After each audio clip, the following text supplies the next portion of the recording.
João, aluno do quarto semestre do INSPER, guarda parte de sua mesada para investir. Depois de conversar com seu amigo que trabalha no mercado financeiro, decide investir no setor de varejo, pois, de acordo com seu amigo, é um dos setores mais prósperos da economia brasileira. João usou um problema de Monte Carlo, que aprendeu a resolver na aula de modelos para tomadas de decisão, para simular os retornos. E também resolveu um problema de fluxo máximo, comparando a melhor empresa do setor com os títulos de renda fixa. Além disso, também, João teve no terceiro semestre finanças. E a partir disso conseguiu fazer uma análise contábil sobre a empresa. O intuito de João é maximizar o fluxo de caixa. A Magalu, famosa pela sua mascote, a Luísa, é uma varejista brasileira. Sua atividade principal é a comercialização de móveis e eletrônicos, tanto pela plataforma digital quanto em lojas físicas. Analisando o preço da ação da Magalu, podemos ver que ao longo do ano o mercado teve uma visão muito otimista sobre a empresa. E fazendo a análise do POM para descobrir o ROI, podemos ver também que a empresa possui um ROI muito satisfatório, apesar de 2020 ter tido uma queda. A Via Varejo é dona de grandes marcas, como a Casas Bahia, com seu mascote Baianinho, o Ponto Frio com seu mascote Pinguim e a rede de lojas Bartira. A Via Varejo é uma empresa especializada em eletrônicos e móveis, além de administrar o e-commerce extra.com.br. Ao analisar o preço de sua ação, a VVAR3, podemos ver que o mercado não foi tão otimista como na Magalu, variando muito seus preços ao longo dos anos. E analisando o seu ROI, que descobrimos via análise do POM, podemos ver que o seu resultado foi razoavelmente bizarro, com anos no positivo e anos muito no negativo, como em 2019. Porém, em 2020, podemos ver que houve um bom crescimento, com um ROI de 16,82%. As lojas americanas, apesar de ser muito famosa, não tem mascote, e é uma empresa de varejo que atua com lojas físicas e comércio eletrônico. No varejo físico, está presente em mais de 600 cidades, por isso tão famosa. No comércio eletrônico, possui participação majoritária na B2W, que administra marcas como Americanas.com, Submarino, Shoptime e Sou Barato. Também possui uma operação de marketplace em rápido crescimento. Podemos ver que o mercado foi razoavelmente otimista em relação ao preço de suas ações, a Lame 3. Não tanto quanto a Magazine Luiza, mas razoavelmente otimista. E analisando o seu ROI, via análise do POM, descobrimos que o ROI da empresa tem retornos satisfatórios. Não tão otimistas quanto os da Magazine Luiza, mas muito bons, com certeza. Depois de analisar as três empresas, João utilizou do método de Monte Carlo para fazer simulações para o retorno de cada uma das empresas. Para isso, utilizou o Python. Além disso, foi também calculado o intervalo de confiança para a média de cada um dos retornos, utilizando de seu padrão amostral a partir da distribuição t-student. O passo a passo para a realização das simulações e o intervalo de confiança será visto a seguir. O programa Python utilizado para a realização das simulações foi o mesmo para as três ações, mudando apenas o ticker da ação utilizada. No programa que será apresentado, foi feita a simulação para os retornos da VVAR3.sa.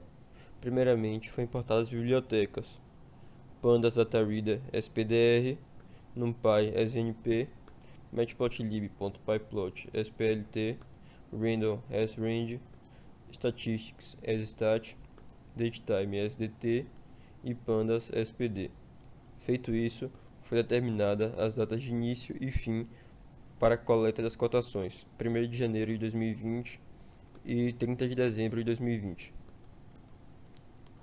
Então, foi utilizado um for para extrair as cotações de fechamento do período escolhido do Yahoo Finance, alterando o nome da coluna para VVAR3.sa. Feito isso, foi adicionado uma coluna com as datas de cada cotação ao data frame. Depois foi calculada a variação das cotações, ou seja, o retorno. com o código PCT_change. Então, foi plotado dois gráficos com as cotações e retornos reais da ação, para observar o comportamento da ação analisada durante o período de 2020.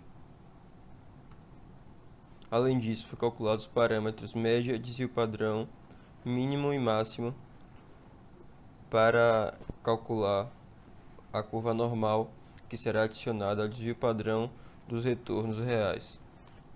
Todos os gráficos plotados serão apresentados depois, junto com todos os resultados obtidos das simulações. A partir de agora, começará o programa específico para a simulação. A simulação será feita da seguinte forma: vão ser feitas 1000 médias das simulações, cada uma calculada a partir de 246 simulações, que equivale ao tamanho do vetor retorno. Após calculado 1000 médias simuladas, será calculada a média das médias, que foi chamada de média RET-sim, e o desvio padrão das médias, que foi chamado de desvio RET-sim. Esse método foi utilizado para obter maior consistência nas médias simuladas. Depois de fazer as simulações, foi feito o histograma para as médias de cada 246 simulações, adicionando a curva normal a partir da média RET-sim e do desvio RET-sim. Esse gráfico também será apresentado posteriormente. Para finalizar, foi calculado o intervalo de confiança para a média simulada, a partir do desvio padrão amostral, utilizando a distribuição T de Student.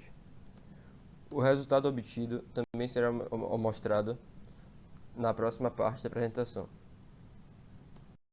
O primeiro resultado de interesse foi uma estimativa do retorno diário de cada ativo, calculada através da média de vários retornos simulados dentro de uma distribuição de probabilidades normal. Na prática, isso significa uma espécie de média das médias, que pode fornecer um pouco mais de precisão na análise, tendo em mente que o método Monte Carlo tem suas limitações. Com essa mesma técnica, podemos obter o desvio padrão para ajudar com a análise de risco e uma comparação entre as margens de erro, com base em intervalos de 95% de confiança. Nos prints a seguir, constam os números gerados no console do Python. O procedimento não só foi repetido com os 3 papéis em discussão, como também em um benchmark com o próprio índice Bovespa, através do ETF BOV11, que rende com base numa carteira constituída pelas 70 ações mais negociadas na B3. Em termos de retorno médio, quem ganhou foi a Magalu, com uma estimativa mais próxima de 0,4%. Como esperado, o índice Bovespa como um todo perde em retornos, mas seu menor risco há uma margem de erro menor. Mesmo com a Magalu tendo maior potencial estimado de retorno, o maior risco fica com a Via Varejo, que são 0,36% contra 0,29% da campeã Magalu. Desse modo, a Via Varejo se posiciona logo atrás, porém é o ativo de maior volatilidade. Ainda em relação à Magalu, as lojas americanas têm menos retornos da projeção, que não chegam nem a 0,1%. A volatilidade é de fato menor que a Magalu, mas isso pode não ser suficiente para que seu papel adquira vantagem, ou seja, de modo geral, as evidências da simulação indicam a Magalu como um possível acerto no que tange ao trade-off entre risco e retorno que se busca na renda variável. Esses são todos os gráficos gerados para a Magalu. As variáveis tiveram um comportamento análogo nos outros ativos. Dentre os gráficos gerados, o destaque agora fica para a comparação entre a distribuição dos retornos observados no passado e os retornos projetados da simulação. As duas figuras abaixo retratam o caso da Magalu, já que foi o ativo da escolha de João. Porém, o resultado no caso teórico se replicou dos outros ativos. A metodologia do Monte Carlo requer uma aproximação a uma gaussiana, para que possamos gerar os números aleatórios. A base teórica para isso ser possível é o teorema do limite central, que diz basicamente o seguinte: quando se quer estimar a média populacional através de uma amostra, quanto maior o tamanho amostral, melhor podemos aproximar sua distribuição a uma normal. Portanto, a quantidade realizada de 1000 simulações permite essa aproximação com uma precisão pelo menos aceitável, como revelou a plotagem do segundo histograma.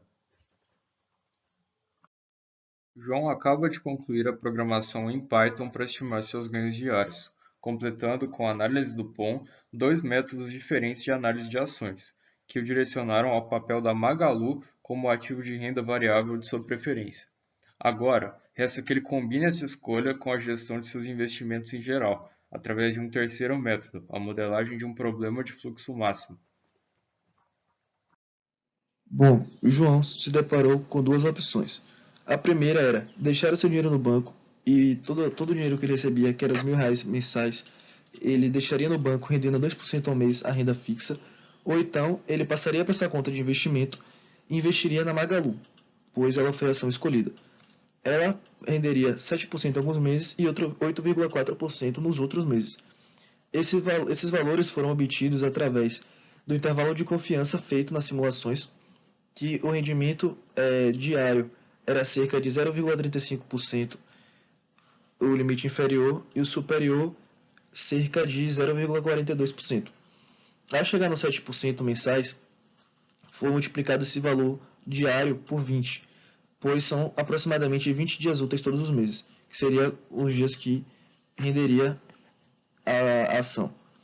Portanto, João se deparou com um problema do fluxo máximo. Ele tinha que decidir o que fazer com esse dinheiro. Afinal, ele recebia, não queria deixar parado, queria fazer o rendimento máximo possível. Ou seja, foi feito o problema de fluxo máximo. Havia uma taxa de administração de 1% para que houvesse a movimentação entre essas contas. E o período visto foi 6 meses, ou seja, no final do 6º mês, ele criou o máximo de dinheiro possível na sua conta do banco. Logo, como o João era um cara amante ao risco, ele não se importou em deixar tantos por cento em renda fixa e tantos por cento em renda variável. Ele só queria ter o maior rendimento possível. Bom, para a resolução do problema do fluxo máximo, foi feito todos os cálculos pelo Excel utilizando a ferramenta do Solver. Primeiramente, foi construída essa tabela em qual temos os valores 0 e 100 mil, onde o 0 significa que não há conexão entre os pontos e o 100 mil significa que há conexão. Foi posto 100 mil, pois é um valor muito superior ao fluxo que João teria, que seria apenas 1.000 aportes mensais de R$ 1.000. Como podemos ver, as linhas têm dos mês 1 ao 6 do banco e mês 1 ao 6 da ação. Isso significa que a linha sai e na coluna recebe. Como podemos ver, há os mesmos mês 1 ao 6 do banco, o mês 1 ao 6 da ação, e há uma coluna a mais comparada às linhas, que é o final que vai ter no banco ao final do período. Depois foi feita essa segunda tabelinha, em branco, que foi feita toda em branco, e esses valores postos aqui foram feitos pelo Solver, a ferramenta do Solver que encontrou esses valores para resolver o problema. Bom, o objetivo era maximizar tudo que chega no final do período no banco, e para que o problema desse certo foram feitas restrições, onde que no primeiro mês foi apenas os aportes mensais de R$ 1.000 do lado esquerdo, e do lado direito a soma de tudo que sai. As restrições foram feitas da seguinte forma: tudo que sai, que é a soma da linha, é igual a tudo que chega. Que no primeiro mês foi apenas o aporte mensal, no segundo mês foi o rendimento do mês anterior, mais o que pode vir na conta de investimento, mais o aporte mensal, e assim sucessivamente nos próximos meses.